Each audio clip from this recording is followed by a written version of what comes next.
Okay, so this is automation tutorial video number 5, and let's jump right in.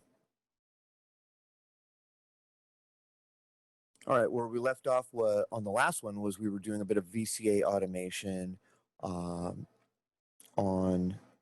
these individual channels here.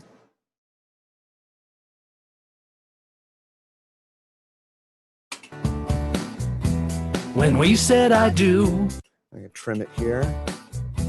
When we said I do.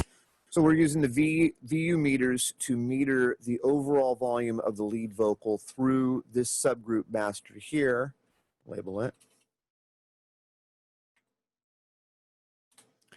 And what we're going to do now is we're going to bring in the chorus, which is actually more than just the chorus. I kind of just called it the chorus, but it was basically all the remaining vocals, which include the chorus, transition, and the bridge, I think.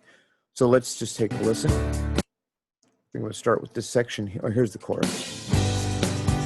For the things I've said, and I won't. I think structurally this section is more of the pre-chorus, but you know, you can call it whatever you want to call it. So I'm just kind of bringing that in. I won't say sorry for the things I've. Let's hear the transition from the verse to the quote-unquote chorus.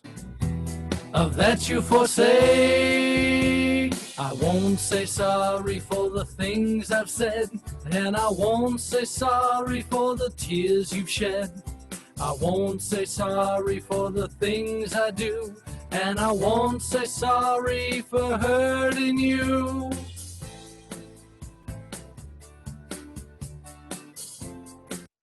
Bring this section in. True love. Let's see, is this? True. So that's the lower octave. True. There's the higher octave. So we'll do the panning thing on the higher octave. True love. True. And maybe not full. We'll do it like 50% like we did on the other octaves on the verse. So we can get it close to 50. True love. True love.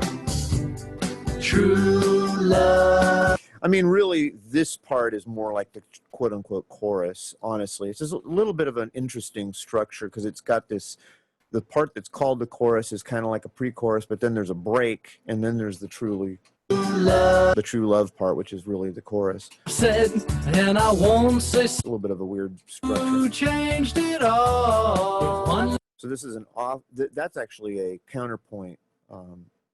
I don't know if you would even call that a lead vocal. Changed it all. Who changed it all? With one little act, one little act, that one little thing, you can never take back. Changed it. So that actually should probably be on its own.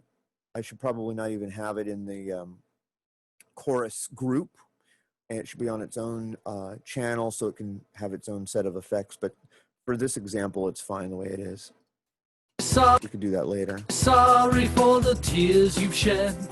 I won't say sorry for the things I do, and I won't say sorry for hurting you. Okay, so let's write in a little bit more automation here so we can see how that works. So here we are at the octaves for the verse. We have already done the we've done our moves for the main lead vocal, and now we'll do some for the octaves. And there's our remote fader for the octaves, VCA. We'll put that into right mode.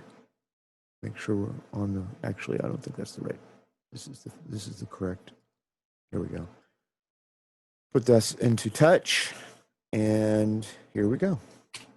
I know I loved you. Bring this up a little bit here. When we said I do. Bring it back down. But that time is over now. Oh, ver now is a little low. That time is over now. A little bit more. That time is over now. There we go. that time is through. There we go. That's better. Love was our promise. I tried to bring this miss up a little bit. I feel like that might have been a miss. So let's bring it Was down. our promise. Was our promise. That's better. That gets a little wonky there near the end. Was our promise. Was our promise. There. Was our promise. Our promise to do. Our promise to do. Our promise to do. There we go. That sounds pretty good. Now let's do a little envelope here. So I'm gonna do this is a long note. On that day, broken by you. So you can hear it's just a really flat note. So let's do a little envelope and make that a little more exciting. By you. We'll kind of ramp it up a little bit. Let's check it out. Broken by you.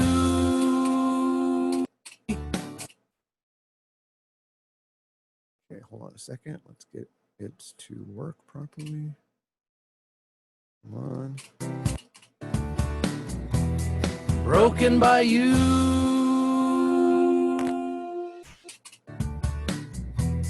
Broken by you. So I'm trying to do is a little dip and a little boost there, but I may have overdone it. So let's see if we can, in this case, we'll go ahead and draw it in. I don't even know if we need to dip. By you. Because we lose the harmony when we do that. Maybe we just go ahead and... By you. Broken by you.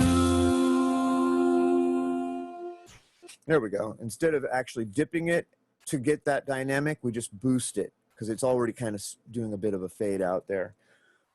Okay. So that kind of gives you a little bit of a starting reference point on VCA automation and how you set it up to control not only just one track, but several different tracks, and how you do your gain staging and how you do metering on those tracks to make sure that you're hitting the target volume that you're shooting for, and also that you have control over that using the you can use this plugin works great because it's got the makeup gain. You can use that to adjust your volume into the channel, and then we do our little moves here with VCA automation. I've shown you how to set that up properly so that you're not having to use the channels to trim the automation. Again, I'm going to put this into right, and if we want to just kind of play it. I know I loved you. And if I'm thinking that maybe the octaves are just hot overall, I can trim them at the channel fader. I know I loved you. So I trimmed it a little bit there. When we said I do. Maybe a little more trim. But that time is over now. Maybe a little more trim on the lead. That time is through. Better. Love was our promise. Our promise. So you can clearly see the advantage of having the VCA faders do the hard job, the heavy lifting of moving the volume up and down, and having the channel faders have the one and only job of basically being its own trim control.